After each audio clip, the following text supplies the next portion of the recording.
ఒక ప్రశాంతమైన గ్రామంలో అందరూ తమ తమ పనుల్లో బిజీగా జీవించేవారు. ఆ గ్రామంలో ఒక చిన్న బాలుడు ఉండేవాడు. అతని దగ్గర డబ్బు లేదు, పెద్దవాళ్ళ సహాయమూ లేదు. కానీ ఒక గొప్ప గుణం ఉంది, నిజాయితీ. అతను ఎప్పుడూ అబద్ధం చెప్పడు.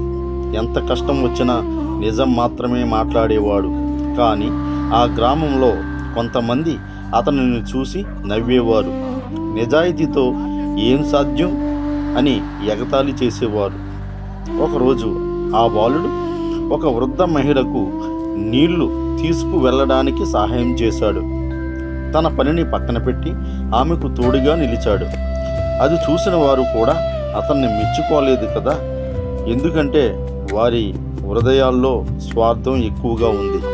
అదే సమయంలో ఆ గ్రామంలో ఉన్న కొంతమంది ధనవంతులు వ్యాపారంలో మోసం చేస్తూ అబద్ధాలతో సంపాదిస్తూ ఉన్నారు. ఒకరోజు ఆ బాలుడిపై ఒక అబద్ధ ఆరోపణను చేశారు. ఇతనే మోసం చేశాడు అని అందరూ నమ్మేలా చేశారు. ఆ బాలుడు ఒంటరిగా నిలబడ్డాడు. తన కళ్ళల్లో కన్నీళ్లు, కానీ హృదయంలో మాత్రం భయం లేదు. ఎందుకంటే అతనికి తెలుసు నిజం ఎప్పుడూ గెలుస్తుందని. అప్పుడు అక్కడ ఒక విచిత్రమైన గాలి వీసింది. ఆకాశం కాస్త వెలుగుతూ నిండిపోయింది. ఆ క్షణంలోనే బాలగణపతి దివ్య రూపంలో ప్రత్యక్షమయ్యాడు. అతని ముఖంలో చిరునవ్వు, చుట్టూ దివ్యకాంతి. ఆ దృశ్యం చూసి అందరూ ఆశ్చర్యపోయారు. గణపతి ఆ బాలుడి దగ్గరకు వచ్చి తన చేయి అతని తలపై ఉంచాడు. ఆ వెంటనే అసత్యం అంతా వెలుగులోకి వచ్చింది. నిజం స్పష్టంగా కనిపించింది. మోసం చేసిన వారు తలదించుకున్నారు. తను తప్పు గ్రహించి చేతులు జోడించారు. మమ్మలను క్షమించండి అని వేడుకున్నారు. ఆ బాలుడు మాత్రం కోపం లేకుండా ప్రేమతో వారిని క్షమించాడు. అది చూసి గణపతి ఆనందపడ్డాడు.